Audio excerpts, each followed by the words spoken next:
the last video we learned how to set up a SvelteKit project and how to use some of the tools provided by SvelteKit, such as file-based routing. And we created two Svelte components, one for a film list page and one for a film detail page. And in doing so, at the end of the last video, we also saw how to use stores in Svelte in order to create a centralized location to store data that's used throughout your application. In this video, we're going to learn how to manipulate that store and add items to the store. And we're going to see that when we do that, any Svelte components that subscribe to the store are automatically updated when that happens. And we're also going to learn how to deal with events in a Svelte component. And at the end of this video, we'll see how to add some styling using Bootstrap, and we're going to install that using npm in this project. So let's dive in. Now, before we get started, we have a GitHub page for these tutorials on Svelte, and later on, of course, we're going to include a Django backend. But in this video, we're going to focus only on Svelte. We have in this GitHub repository a directory containing the code for each video. So video 1's code from the previous video will be in this directory here. And we also have a video 2 directory, which is going to contain the code for this tutorial. So if you're following along, just clone this repository and you can follow from the correct point. Now what I'm going to do to start with is open VS Code. We have the store here from the previous video, and this is a writable object from Svelte that contains a list of 2 JavaScript objects. Each object represents a film, and we have the Godfather and the Big Lebowski. So this is the store containing our data, and if we look at the source directory, we also have a roots directory, and this is the file-based routing system. We have a root for films. This is the film list component, and that is defined here in this page.svelte file. And we also have a detail component for an individual film, and the film that we're looking at for that particular component is defined by an ID that's in the URL. This is a URL parameter in Svelte, and we define that in the file-based system with the square brackets and then the name of the parameter, which we then reference within page.svelte. And remember, when we need to get this data from an external source before we load this component, we need to define this page.js file,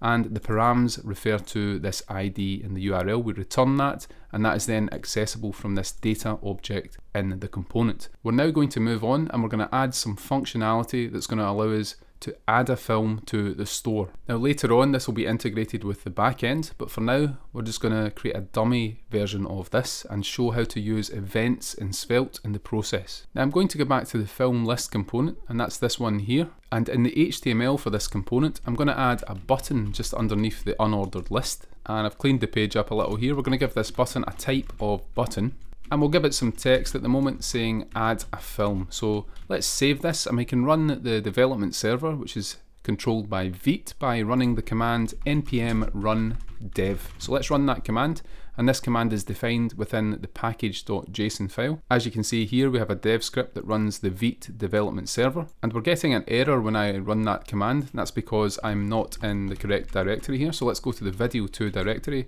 and then we can run the development script, and that's going to start that server. So we can go to localhost 5173, and when I load that page, you can see this user interface here. We have the list, and now we have a button that says add a film. What we want to do is add a click event to this button, such that when the button is clicked, we're going to add or push a new film to the store. So let's go back to the component just now, and what we're going to do within this button is we're going to add a click handler function, and we can do that with this syntax here. We define the onClick event, and we can set that equal to an expression, a JavaScript expression, and we're going to define this function called handleClick within the script tag of this Svelte component. So let's do that now. If we go up to the component, I'm going to define a fat arrow function here, and it's going to be called handleClick, and that's going to be equal to this function here. And what we're going to do is call the filmStore.update method. Now Svelte has these writable stores, as you can see here. This is defined with a writable function, and these stores have an update method, which means that you can change the data that's stored within that store. Now let's go to the documentation, and we have the store page here, which I'll link below the video. If we go to the writable store, you can see some of the details and some of the code that you can use for this store. And you can see this update method at the bottom here, and there's a bit of explanation as to what that does here. It's a method that takes one argument, which is a callback function, and the callback function takes the existing store value as its argument, and it will return a new value to be set to the store. So what we're going to do within VS Code is we're going to get the existing store value at the moment with this parameter, we'll call it previous, and then the callback function is going to return a new object that is going to be the new value of the store. So what I'm going to do is I'm going to copy some code and I'm going to paste that into the body of this callback. We're defining a new film and that has an ID of 2. I'm actually going to change that to 3 because we have an ID of 2 already in the store. And the name of this film is drive and we have this director here. Now what we need to return from this callback function is the new value of the store. So what we're doing when we add a film, when we click this button, is we're going to add this film here to the store, but we need to preserve the previous values that were in the store as well. So what we're going to do is return this statement here. Now the previous value of the store is an array in JavaScript, so we're going to return an array here, and we want to use the spread operator to copy the previous values that were in the store, and they're going to be preserved in the new value of the store, but we also want to append another item to that store. And the other item is the new film that we've created on the line above here. So just to explain this statement here, we're taking our film store and we're updating the value that's stored in that, and we're taking all of the values that were already in the store and we're appending this hard-coded object that we added above. So the new store will have the previous elements but also this new element after this function runs. So this function handle click, it's just going to be called when we click this button, and that's defined by this event handler here in Svelte. So that calls the handle click function, which will then in turn use the film store.update function and pass in that previous value and get back the new value of the store. Let's now test this out and go back to our page. When we click the button here, we get the new film called drive in the list, and we can click through to that and we get the detail page as well, and that's done by using the ID and the URL. If we go back to the detail view, in this view here, what we're doing is we're using that film store and we're using JavaScript's array.find method to find the film that has the ID from the URL, and that's going to return drive, which is what you see on this page. So that's a very primitive way of adding a film to the list. We've hard-coded the film that we're adding in this JavaScript object here. What we want to do now is allow the user to fill in a form that's going to allow the film to be dynamically added. So what I'm going to do within the films directory here, I'm going to create another directory, and that's because we're going to create a new page in this Svelte application, and this one is going to be called add. So it's a films/add page, so we need to add the Svelte component, which we can do by adding the page.svelte file. And then within this component, we're going to define the script, and I'm going to set 2 values here that we're going to let the user fill out, and that's the name of the film and also the director. And initially, these values will be empty strings, but in this component's HTML, we're going to allow users to fill out these values using a form. So let's define a form element, and I'm going to define some empty divs here that we're going to use for some styling later on. And then we're going to have an input of type text, and let's give that a placeholder of name.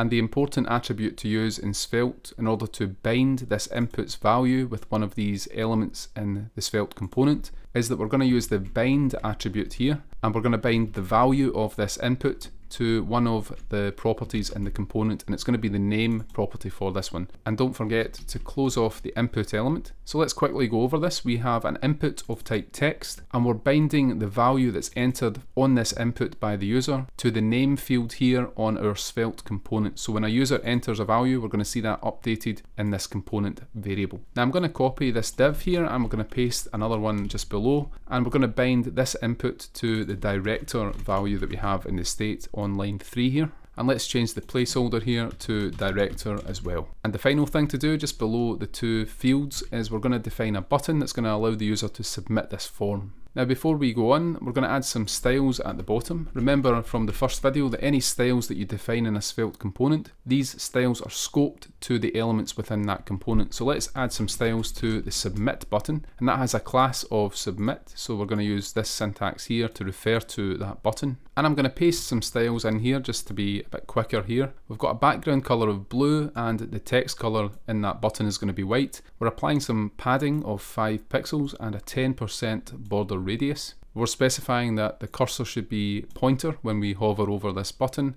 and finally some margin top is added to the button of 10 pixels to give that button some space below the form fields. Let's save this file and go back to our Svelte application. So the root that we defined in the file system was /films/add. So let's go to that page and now we have this form here. The button, well, it's not looking amazing to be honest, but it's going to have to do for now. What I want to do is also add a small transform when we hover over this button. So let's go back to VS Code, and what we're going to do is we're going to again target that button with the class of submit, and we're going to use the hover pseudo class here. So the styles that we're about to define will be only applied to the button when we hover over it. So what we're going to do is transform this button by using the transform CSS class. And what we're going to do is we're going to make the button a little bit bigger than it normally is by using the scale attribute, and we're going to pass 110% in there. So that's going to make the button slightly bigger when we hover over it. If we go back to our page, when we actually hover over that button, you can see we get that effect. So now let's test out actually submitting this button. If we fill in the names of some random data here and we click submit, nothing is happening. We need to actually handle this submit, and again we're going to use an event handler, and we're going to create a function in the Svelte component in order to handle that. So let's go back to the component in VS Code. What we're going to do to the form itself is we're going to add a submit event, and this is going to be very similar to what we did before with the film list component. When we add a film, we defined an on click handler. This time within the form we're going to define an on submit handler. Now we're not just going to use this, we're actually going to add something called a modifier to this event here, and we're going to go to the Svelte documentation to learn more about this. DOM event handlers can have modifiers that alter their behavior. That's the key point here. These modifiers will alter the default behavior of these events. For example, you can have a handler with a once modifier that will only run a single time, and you can define a modifier in Svelte with the pipe syntax here. So we have on click, and then we have a pipe, and then we have the name of the modifier after that. In this case we have a once modifier, which will only run the event handler once. So if you click this particular button twice, it's not going to run the function twice, it's only going to run it once because of this modifier. And some of the other modifiers we have are the prevent default modifier, and I'm going to copy that because we are going to use that now.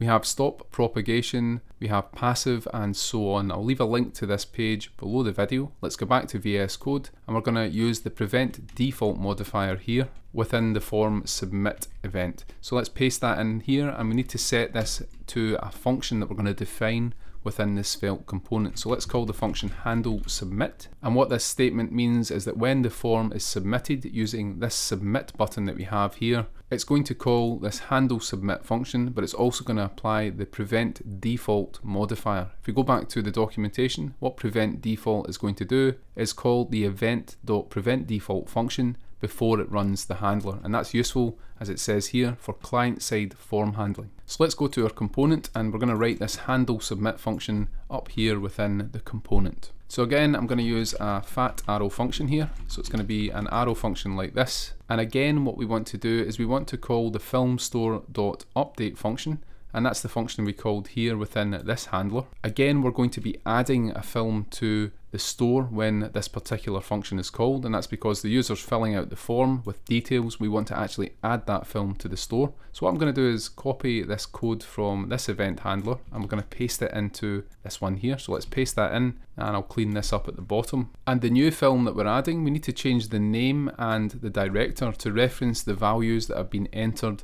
from the form. So I'm going to remove these, and what we're going to pass in here instead are the variables that we have up here in the component. So the name of the film is going to be whatever the name is set to, and the director will be whatever the director is set to. And we also want to increment the ID by 1, so whatever the maximum ID in the store is, we want to add 1 to that for this new film. So I'm going to define a very simple implementation for this. We'll create a variable called ID, and we're going to look at the value currently of the store when the update function is called. Remember, the update function will return a new value for the store, but we have access to the current value based on the previous parameter that's passed in. And what I'm going to do is index into the store, which, remember, the value is a JavaScript array in this case, and we can get the very last value from the store by looking at the length -1 and indexing in at that value.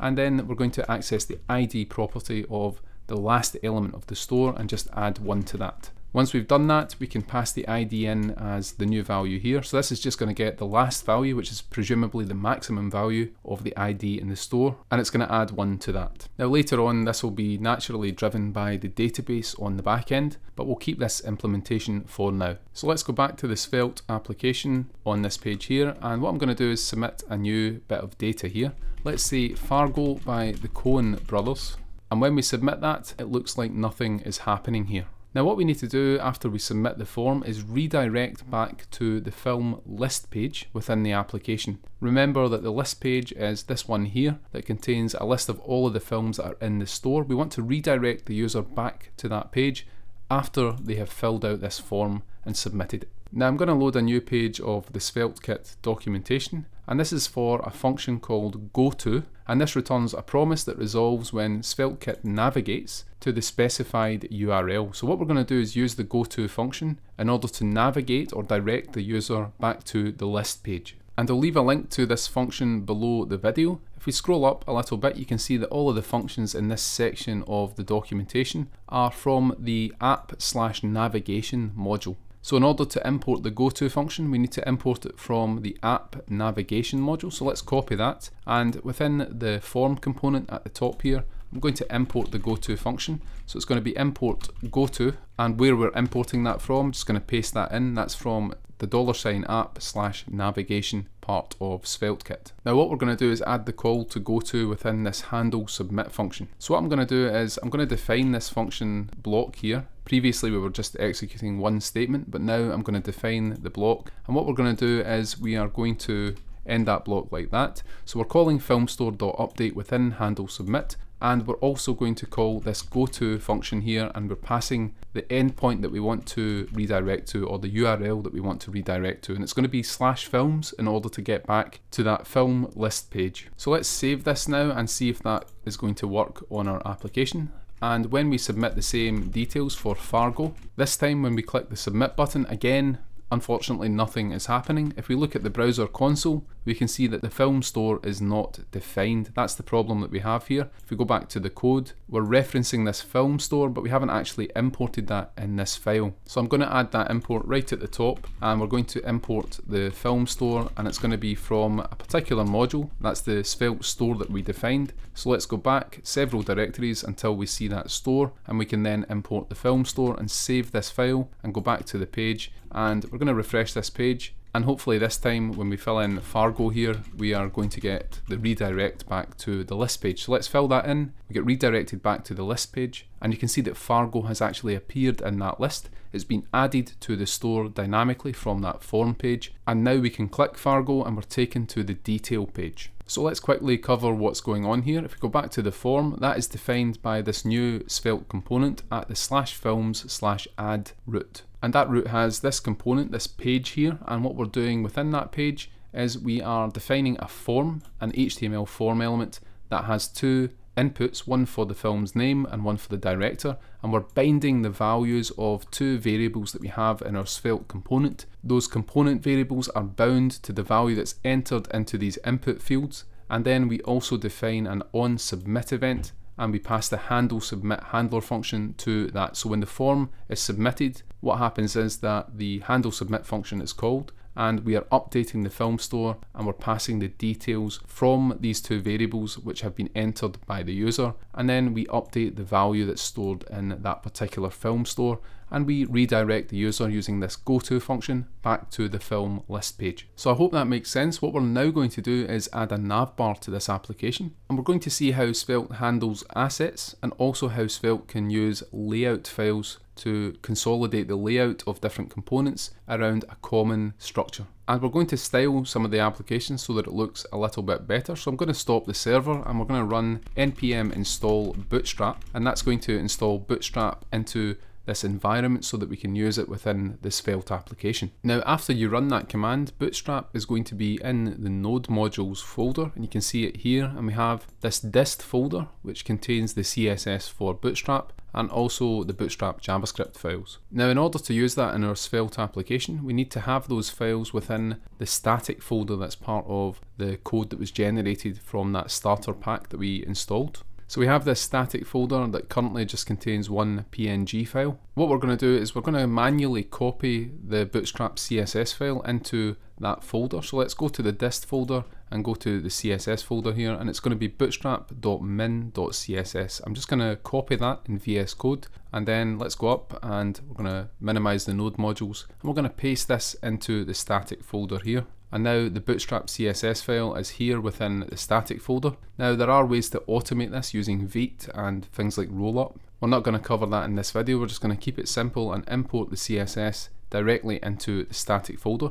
And now we're going to reference that CSS file that we've imported. Let's go to the app.html file. This is basically the root HTML file of this application. And it contains some of these placeholders here, for example the head and the body of the application. We don't need to worry about those, but within the head tag what we're going to do is we're going to add the link to the CSS file. So let's do that now. We're going to create a link tag here, and the link needs an href, which is going to be the link to the Bootstrap CSS file. Now before we load that, I'm going to go to the Svelte documentation on project structure, and we're going to scroll down here and we're going to look at some of the attributes or some of the placeholders that are available within the app.html file that we're in. We saw the SvelteKit.head placeholder and also the body, which is the markup for a rendered page. We're now going to look at the assets placeholder here, and I'm actually going to copy this and we're going to bring it into this href here. So let's do that now.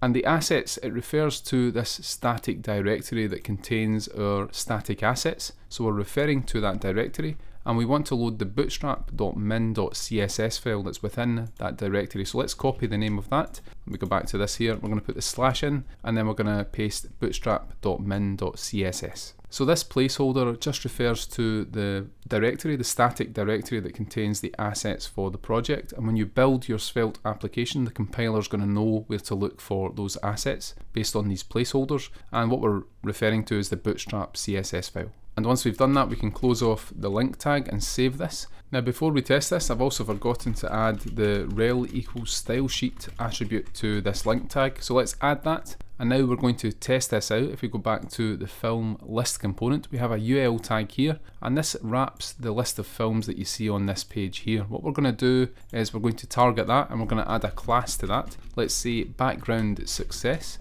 And this is just for demo purposes to test whether Bootstrap is working. But when we go back to the page, you can see that that Bootstrap class has been applied successfully, and we now get a green background. So we have Bootstrap in the project. We can now remove that test, and we're going to proceed with this application and add some styles to these components.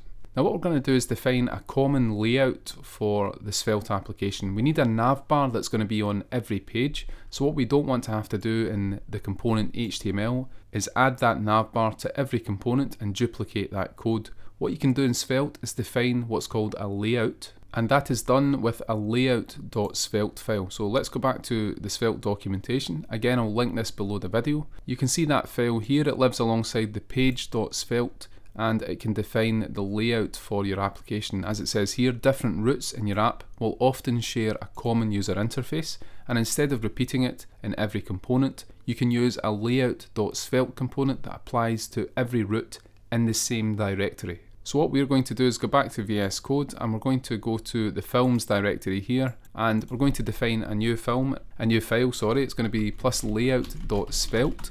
So this is going to define that common layout, which is basically going to be a navigation bar. Now what I'm going to do is just paste in some code for this layout file, and that's because firstly I'm quite lazy, I don't want to have to type all of that, and secondly these are just Bootstrap classes. If you want to copy this, you can go to GitHub, and it's going to be available in the video to code, and it's the layout.svelte file. You can copy paste that into your application. Now there's one thing or a couple of things to note here. We have a navigation element here, and we have two links within that navbar. One is going to the film list. You can see the href to /films, and the other is going to the form page that we defined that's allowing the user to add a new film. And as well as that, if we go to the bottom, we have a div underneath the navbar, and that has a class of container. Again, this is all just from Bootstrap, but we have this element here called slot. Now let's again go back to the Svelte documentation here, and it's the same page we looked at before. You can see that slot elements are where the page content will be rendered.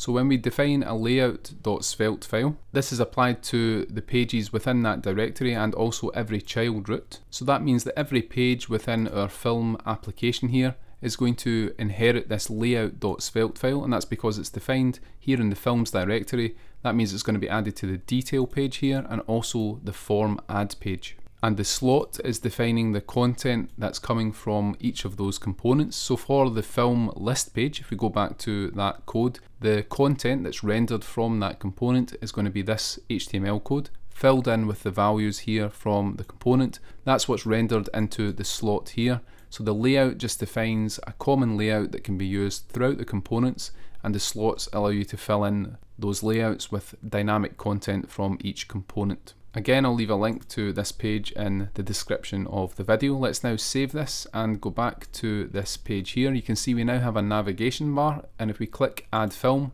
we're taken to the form page, and we can navigate between the film list page and also the film form page. And again, we have access to the detail page, and the nav bar is shared throughout all of these pages, and that's because we've created this layout.svelte file, and that's inherited by every single component that we've created so far. Let's now go to the list page that we have in the application, and we're going to fix the styles of this list page. And again, I'm just going to copy some code here. I don't want to make this about CSS, I just want to focus mostly on Svelte and Django later on. What you can again do is copy the code that I'm about to use from GitHub, from the video2 directory. If you go to the film list component, you can get it from there. So let's remove all of the HTML within that form at the moment, and I'm going to paste this in. And after we do that, let's go back to the page here, and you can see the new layout here. We have a header of film list, and then we have each film within a card just below that. These are Bootstrap cards, and each card has the film's title and also the director, and a button that allows us to visit the detail page that we'll style up a bit later on. If we go back to the list page, we also have a placeholder here for an image that can be associated with the film that we're going to add again later in the video. And actually I think that will be in the next video in this series when we add Django to the project. So if we go back to the code, just to very quickly go over this, we have the header, this is an h2 tag, and then we're iterating over each film in the store, and we're defining a grid system here, and at bigger screens we're going to have each card taking up 4 columns from Bootstrap's 12 column grid system, so it's going to be a third of the page for each card. And these exist within a Bootstrap row. So each card takes up a particular number of columns depending on the screen size, and then we define a div with the class of card. We're adding this image tag here that we're going to later fill with an image for that particular movie, and then we have another div, and this is where the film's name and director are displayed, and finally a button that is going to link to the film detail page via this href here /films/film.id. So in order to demonstrate the column structure, what I'm going to do is quickly add another film here. Let's again add Fargo to the mix. And we did this earlier, but remember these are not being saved to any database, so every time we refresh the page and start from scratch, they're no longer there on the page. So let's submit this, and you can see it's appearing on the right hand side. And if we submit some other data here, you can see that it appears in this column system just below there. So on the bigger screen we have 3 cards per row, and then when we add that 4th movie it goes on to the next row, and that's the system that we're going to follow throughout this series. And the last thing that I want to do in this video is improve the styling on this page here. So let's go back to that component. That was the add film component here, and we're going to change the HTML that's being rendered for this component. Let's remove this form tag, and again I'm going to paste in some code here, and we can explain that code as we go through. And let me tab some of this over a bit so it's a bit cleaner here. We have a div surrounding all of the content. We have a header of add a film. So let's save this and go back to the page, and you can see that it looks a lot better now already. We have the title and we have the 2 form fields, and the submit button is looking a bit better too. So let's go back to VS Code. Most of this remains the same. We have a form element, and then we have the divs with the inputs. We're adding some margin bottom here, and that is a bit better because if you remember before, the 2 inputs were right next to each other. Now there's some margin bottom, which is looking a bit better on the page. And what we're also doing is adding a class of form control to the input elements, and that adds that Bootstrap styling to those elements, and that looks a lot nicer in my opinion. If we go back to the page here, we get a lot of nice features just because we added that class. Again, if you're wanting to follow along, you can just copy this code from GitHub, And the final thing we did was we added the button and the button primary classes to the submit button, and that's why the submit button is looking a bit better than it was before with this custom styling. And in fact, let's remove these style tags and we can save the file and go back to the page, and that still looks pretty good. We don't need those style tags. We're now using Bootstrap, so things are looking a bit better now. And we're going to style up the detail page in a future video, but not in this particular video because it's getting a bit long now. But I do want to note one last time that there is no persistence in this application. When we add 𝗏𝗏 and this random film here, if we refresh the page, you can see they're gone from the store. So the data that's saved in this Svelte store is not persisted when we refresh this page or when we go to another browser. We need to use a database for that and fetch that data with a backend and save it to the store when a client uses the application. We're going to see that in the next video when we integrate this with Django. And I'm also going to highlight something else just before we finish the video on the routing page here.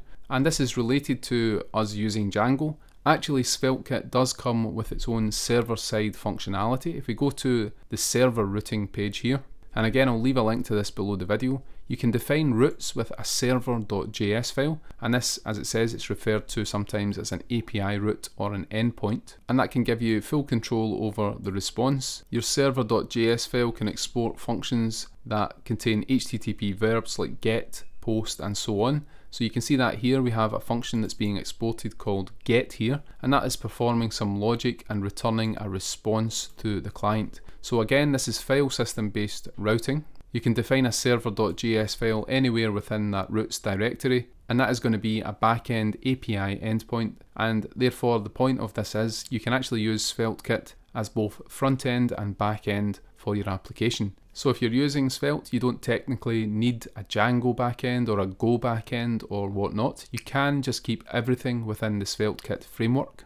I'm going to write the backend in Django, and then in future videos, if anyone is interested, I'm going to rewrite that using the Svelte functionality, which basically uses Node.js. And we're also going to see how we can deploy all of this to servers and get our application up and running. So that's all for this video. In the next video, we'll get started with the back end and returning some real data to the application that we can then use, and also giving users the ability to add a film to the database and have that persisted and stay in the application even after they refresh the page. We'll get started on that next. Thanks again for watching. Please like and subscribe to the channel. If you're enjoying this content, please consider buying a coffee for the channel. There's a link in the description, and we'll see you in the next video.